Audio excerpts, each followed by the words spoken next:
radiokręci, tak.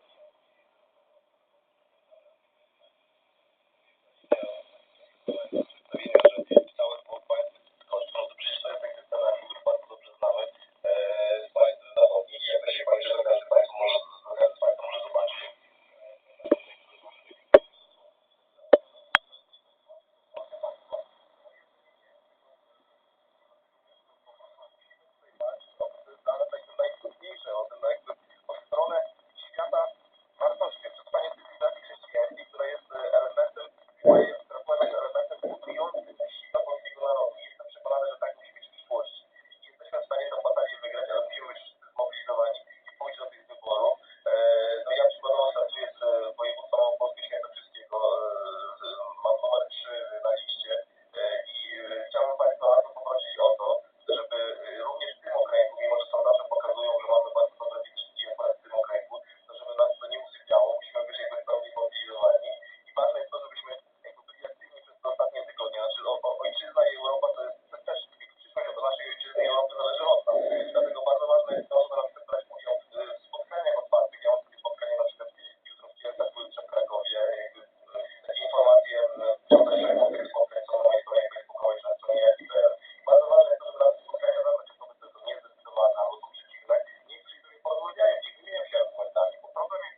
Przygadał kocioł garnkowi. Przygadał kocioł garnkowi.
z różnych stron bardzo mocno są podsycane i wystarczy czasem jeden impuls, by pójść, by nie pójść, by się przekonać albo by zdradzić wiarę w kogoś, więc prosimy o to słowo.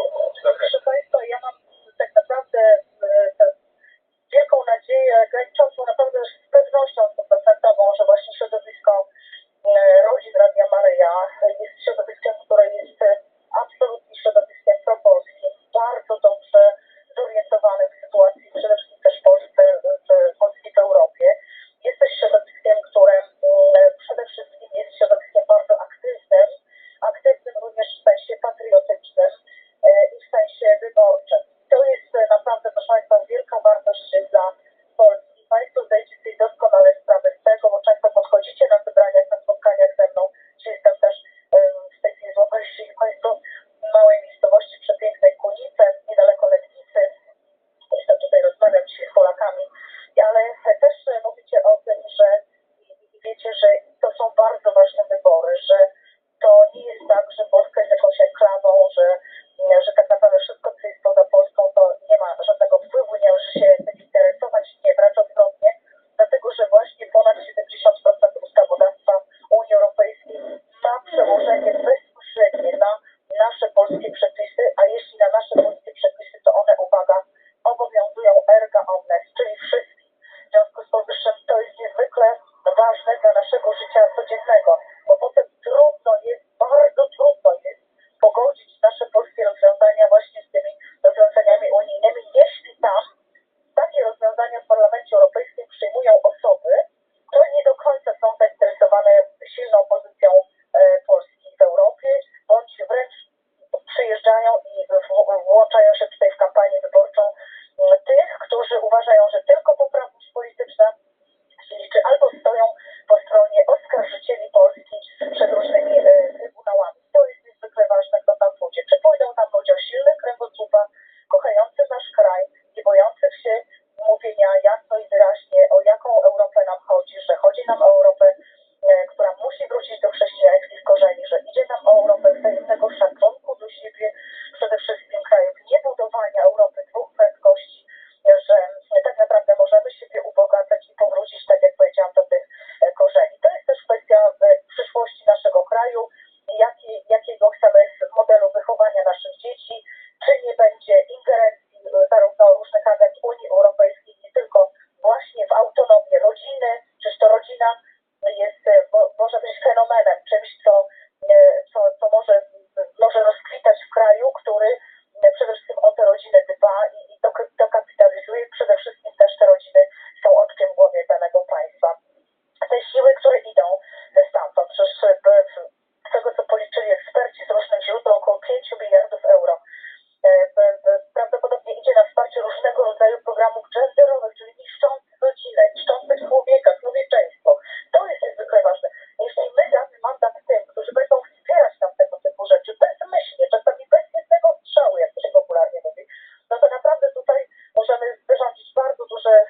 duchu odpowiedzialności za przyszłość naszego kraju. A ja bardzo dziękuję Pani Minister za rozmowę i pozdrawiam serdecznie z całym Łodzi. Szczęść Boże, pozdrawiam, szczęść Boże. Pozdrawiamy. Pani Minister Beata Kępa, Minister do Spraw Humanitarnych, była naszym gościem.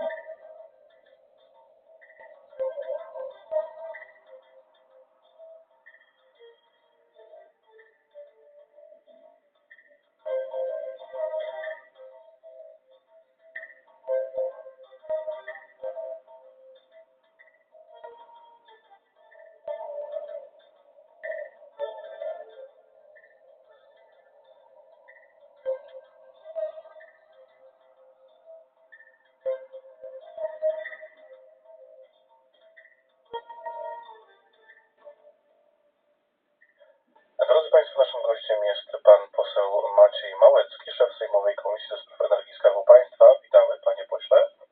Cześć Boże, witam serdecznie Ojca i wszystkich słuchaczy Radia Maryja. Panie Pośle, dociera do nas informacja, że dzisiaj zostały bądź mają być wznowione dostawy ropy naftowej z Rosji przez rurociąg, nomen omen przyjaźń. Pytanie, co się stało, że te dostawy, tak można domniemywać, zostały przerwane czy wstrzymane? I pytanie też takie troszeczkę może szersze, czy są jakieś alternatywne trasy dostawy właśnie tego surowca, bo często rozmawialiśmy na antenie o kwestii gazu, natomiast tutaj mamy kwestię ropy naftowej. Dostawy ropy ropociągiem Przyjaźń ze strony wschodniej zostały wstrzymane w kwietniu, po tym kiedy okazało się, że w rurociągu ze strony rosyjskiej płynie zanieczyszczona ropa. Taki sygnał dotarł z Białorusi. I w surowcu, w ropie naftowej wykryto przekroczenie norm chlorków organicznych. Polska, Białoruś nie mogła tej ropy przyjmować. Polska. Mamy sygnał, że ta ropa powinna popłynąć dzisiaj do północy, natomiast, że już są parametry dobre, te problemy miały być usunięte. Czekamy, zobaczymy. Natomiast, tak jak wspomniał Ojciec, ta sytuacja pokazuje, jak ważne jest zapewnienie alternatywnych kierunków dostaw surowców energetycznych do Polski, w tym przypadku ropy naftowej. Oczywiście często na antenie Maryja rozmawiamy o dostawach gazu, ale również w przypadku ropy naftowej pracujemy nad tym, aby zwiększyć możliwości dostaw ropy z kierunków innych niż rosyjski. Polska mocno stawia na wzrost dostaw ropy drogą morską. I sytuacje takie jak wspomniany incydent z zanieczyszczeniem rosyjskiej ropy przypominają nam, jak ważny jest dostęp do innych dostawców. Także jak ważne jest posiadanie wypełnionych magazynów rezerwami ropy. I Prawo i Sprawiedliwość wykazuje bardzo dużą determinację w dążeniu do zmniejszenia udziału rosyjskiej ropy w polskiej gospodarce. Jak to robimy? Mamy Naftoport, czyli terminal naftowy w Zatoce Gdańskiej, do którego wpływają tankowce, przywożąc ropę naftową. Szczególnie przykład, może tak statystycznie, w ciągu ostatnich kilku lat udział rosyjskiej ropy w polskiej gospodarce zmniejszył się od 95% w 2013 roku do około 75% w roku 2018. Ropę naftową sprowadzamy też ze Stanów Zjednoczonych, z Iraku, z Arabii Saudyjskiej, z Kazachstanu, z Norwegii i to wszystko może dziać się drogą morską. Ta ropa może trafiać do rafinerii w Gdańsku i do rafinerii w Płocku. Tu rzecz bardzo ważna, bo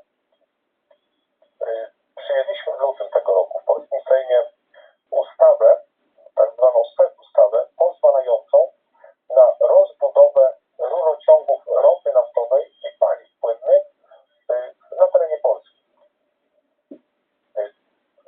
Mamy, tak jak spojrzymy tam obrazowo, spróbuję wytłumaczyć, jeśli wyobrazimy sobie mapę Polski, to od wschodniej granicy do rafinerii Orlenu w Płocku mamy 3 nitki rurociągów ropy naftowej.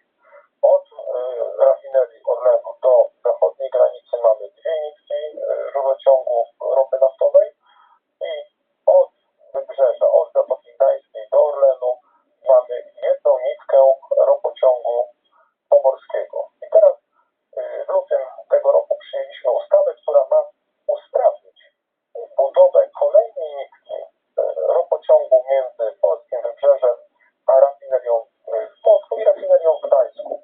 Po to, żebyśmy w takich sytuacjach byli jeszcze lepiej zabezpieczeni, żeby można było przyjąć i rozprowadzić do rafinerii, a później też już przerobione, rozprowadzić wystarczającą ilość ropy naftowej, a po przerobieniu tej ropy w rafinerii także paliwa po całej Polsce. Do tej pory transport paliw odbywa się głównie koleją.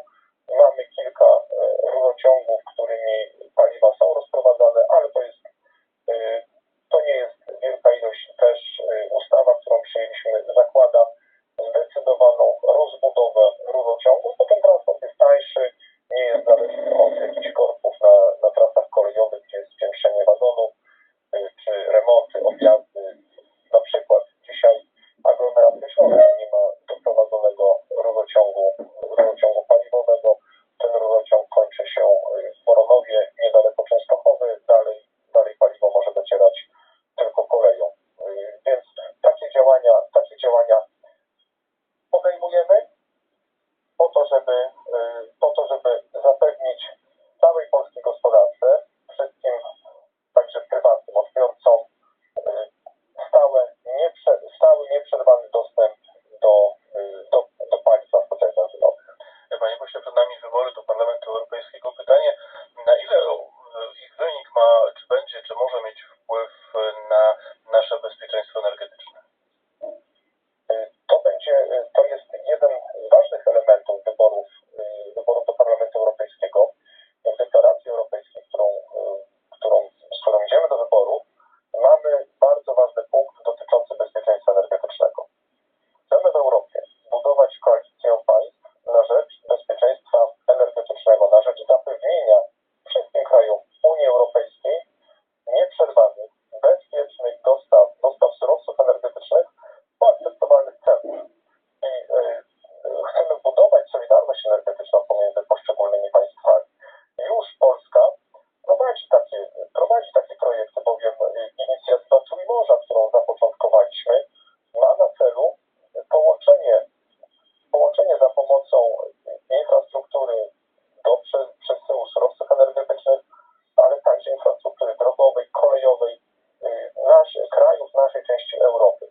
I to jest jeden z elementów, które stawiamy bardzo wysoko na agendzie spraw do rozwiązania w Unii Europejskiej.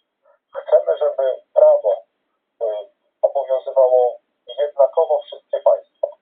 Żeby nie dochodziło do sytuacji takich, kiedy projekty szkodliwe dla Europy, cały czas będę powtarzał projekt Nord Stream 2 budowany przez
może nie interesuje się polityką europejską, więc 26 maja nie muszę iść na wybory, pójdę jesienią dopiero na wybory krajowe. Nie.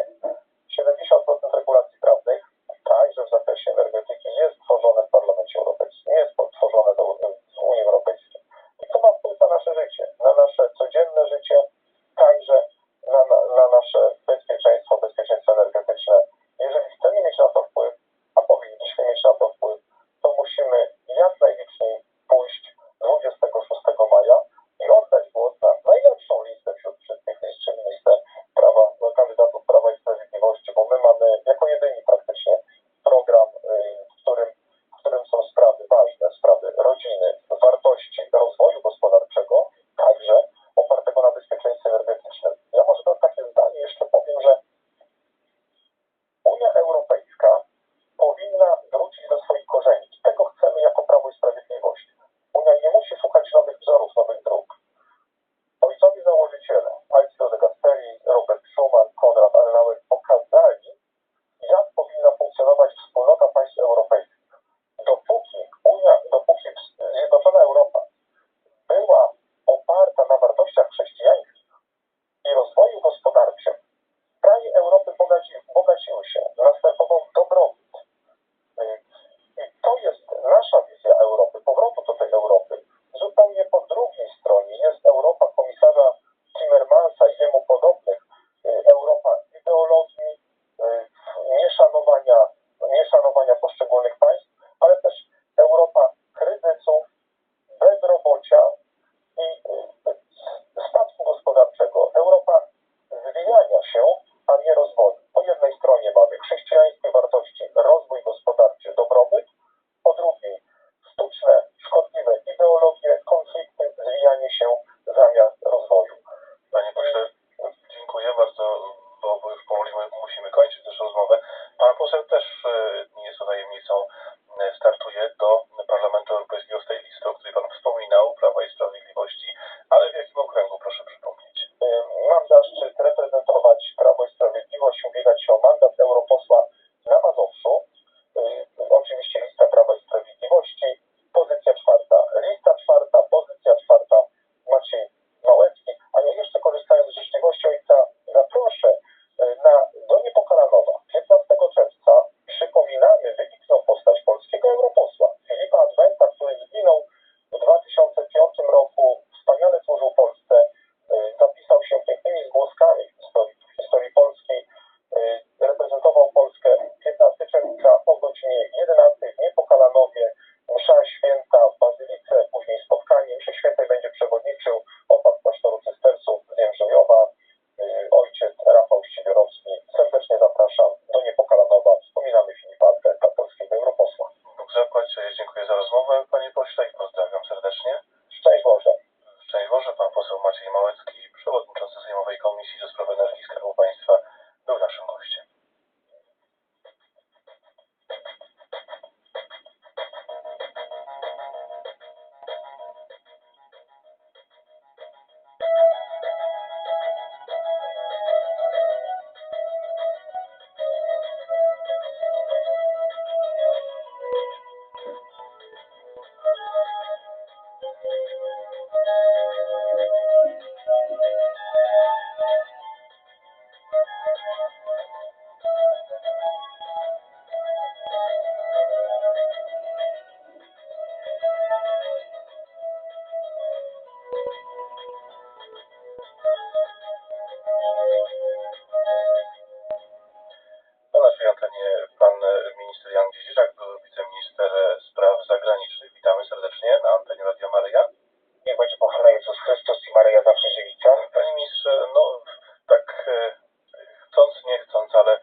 czy dobra zmiana, czy chrześcijański system wartości zostanie w życiu publicznym w naszym kraju utrzymany w realizacji politycznych działań.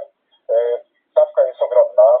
Proszę pamiętać, że mamy teraz do czynienia z bezprecedensowym naprawdę w ostatnich latach skalą ataku na Kościół. Widzimy różne pomysły, widzimy pomysły adopcji dzieci przez pary homoseksualne, widzimy propozycje nadania przywilejów dla homoseksualistów. Niedawno nawet jeden z najważniejszych polityków Platformy Obywatelskiej, Rafał Krupiński, w jakiejś rozmowie prywatnej, która została przez internautów nagrana, powiedział wprost, że te wszystkie przywileje dla homoseksualistów zostaną przyznane, tylko oni o tym teraz nie mówią, bo wyborcy by nie zagłosowali, już abstrahując od tego, że po prostu mamy do czynienia z kłamstwem, z oszukiwaniem wyborców, z nieszczerymi wobec Polaków intencjami. A co to znaczy, że Polacy by tego nie chcieli? No polityk ma robić to, czego chcą Polacy, ale mamy też do czynienia z skalą niebezpieczeństwa, różnych nieodwracalnych zmian, które chce ten obóz wprowadzić, zmian związanych z rewolucją obyczajową roku 68, która jest tak popularna i tak niebezpieczna w Europie Zachodniej. Więc bardzo ważne jest to, żebyśmy się zmobilizowali, bo drodzy Państwo, w wyborach europejskich od lat mamy bardzo niską frekwencję. W wyborach parlamentarnych ta frekwencja wynosi 50%, 45, 55. W wyborach do Parlamentu Europejskiego ta frekwencja wynosiła w ostatnich wyborach 20-25%.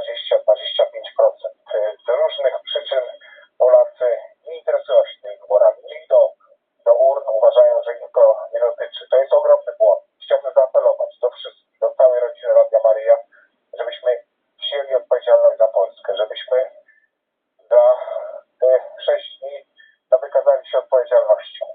Odpowiedzialnością decyzji, w jakim kierunku nasz kraj, w jakim kierunku również Europa pójdzie. Pamiętajmy, środowiska liberalne jednoczą się, mobilizują się i one pójdą do wyborów mobilizowane.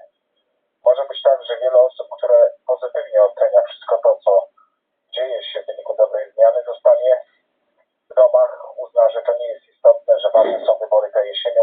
Drodzy Państwo, powiem otwarcie, ten, kto wygra te wybory za niecały tydzień, będzie miał dużo większe szanse, żeby wygrać jesienią. Możemy my to wygrać, bo ludzie są naprawdę zadowoleni z dobrej zmiany, zadowoleni z tego, że są dotrzymywane obietnice, wreszcie zadowoleni z tego, że żyje się lepiej, nie ma afer, ale możemy przez to, że wielu naszych zwolenników zostanie w domu, te wybory przegrać, bo tamci się w ramach tej histerii antychrześcijańskiej mobilizują. I to jest bardzo istotne. Chciałbym zaapelować do Polaków za granicą. Oni mogą głosować w polskich placówkach dyplomatycznych, w ambasadach, w konsulatach. Trzeba się zarejestrować i będzie możliwość głosowania, ale uwaga na listę warszawską. Więc wszyscy ci kandydaci, którzy są na liście warszawskiej, ja oczywiście namawiam, żeby głosować na Zjednoczoną Prawicę, na Prawo i Sprawiedliwość, to za granicą będzie można głosować na kandydatów warszawskich. Ja przy okazji, jeśli ojciec pozwoli, to chciałbym pozdrowić wszystkich mieszkańców Wielkopolski w sposób szczególny, bo sam kandyduję z listy Prawa i Sprawiedliwości w województwie wielkopolskim z ostatniego miejsca, z miejsca 10. No ale się pocieszam, że ostatni będą pierwszymi, więc bardzo proszę wszystkich tych, którzy podzielają nasze spojrzenie na to, jak Polska powinna być urządzana, żeby się zmobilizowali, żeby głosowali na listę Prawa i Sprawiedliwości w Wielkopolsce na 10. Bardzo dziękuję, Panie Ministrze. Bardzo serdecznie dziękuję ojcu, rodzinie Radia Maryja. Sursum corda, mobilizujmy się, przekonujmy innych ludzi, bo to jest bardzo ważne, żebyśmy nie tylko my sami poszli, ale żebyśmy właśnie przekonywali, docierali do tych osób, które z jakichś przyczyn nie są aż tak zaangażowane w sprawy publiczne naszej ojczyzny, żeby oni nie zostali w domu, żeby oni po prostu poszli i zagłosowali. To jest bardzo ważne, bo inni pójdą, nieobecni nie mają racji. To nie jest tak, że jak nie pójdę na wybory, to mnie to nie dotyczy, co się będzie działo. To będzie i tak dotyczyło, i tak skutki wyborów nas dotkną, ale po prostu za nas zadecydują inni. Bardzo dziękuję za rozmowę i pozdrawiam, Panie Ministrze. Dziękuję bardzo. Pozdrawiam z Panem Bogiem. Z Panem Bogiem. Naszym gościem gościem był pan poseł Jan Dzidziczak, były wiceminister spraw zagranicznych. Było to powtórzenie wczorajszego wydania audycji z cyklu Aktualności Dnia w Radiu Maryja.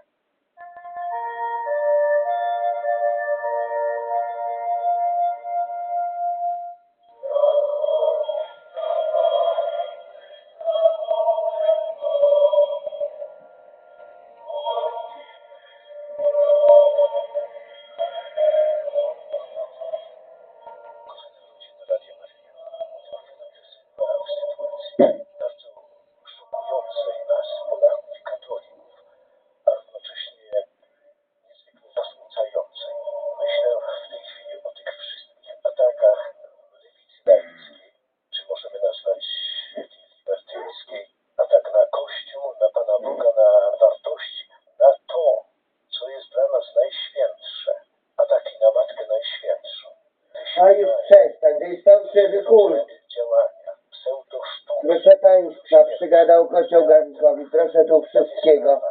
No, nie to, że nie brać tak na poważnie, ale na poważnie, żeby się zastanowić. Jeżeli oni bronią kultu pogańskiego, kult obrazów, jest bałwochwalstwem, no to ja przepraszam bardzo.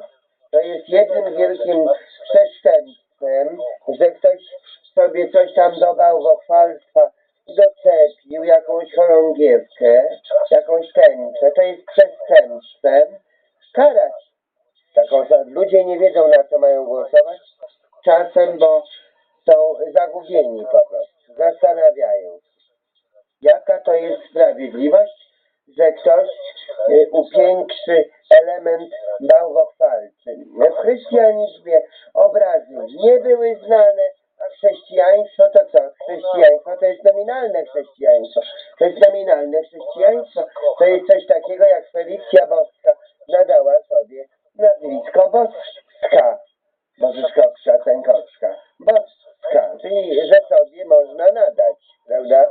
A jeszcze tu się wiesz, Google obraził, że ktoś może kpi z Matki Boskiej. Nie. Ona ma takie nazwisko. Jest taka kobieta. Zwracam się do wszystkich, do babci, do Bo tu nawet taki lekarz, który mi się pytał, a czy ta Boska to istnieje?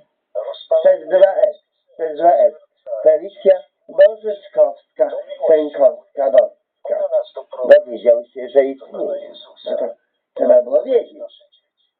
A dzieci, które będą przy Panu Bogu, one na pewno będą przy Was. Pomyślcie o Waszej także przyszłości, o Waszej starości, żeby one Was nigdy nie odsunęły od siebie, żeby one, te dzieci, były dla Was pociechą. Jeszcze raz zapraszamy na pielgrzymkę młodzieży. To jest apel do nas wszystkich, to jest test na Wasze apostolstwo, na apostolstwo rodziny Radia Maryja. Wielu ludzi mówi, że kochamy Radio Maryja, kochamy Matkę Najświętszą, kochamy Pana Boga. I ciągle Radio Maryja mówi nam dużo dobrych słów w związku z Radiem Maryja. Niech wyrazem Waszej miłości będzie zaangażowanie apostolskie. Wszystkich pozyskiwać dla Chrystusa, dla Maryi. I do Chrystusa, no jeszcze droga jest przez Maryję. Zapraszamy na Jasną Górę 25 maja. Przyspieszcie to. Zobaczymy, jaka jest kondycja rodziny Radia Maryja. Zwracam się do wszystkich, do babci, do dziadziusiów. Niech Wam serce podpowie, jak zaprosić młodych ludzi na Jasną Górę, jak zaprosić dzieci,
kończyka, bardziej wejdzie lang strumeczna. Radio kończyka, w tych twoich spraw, tych twoich spraw.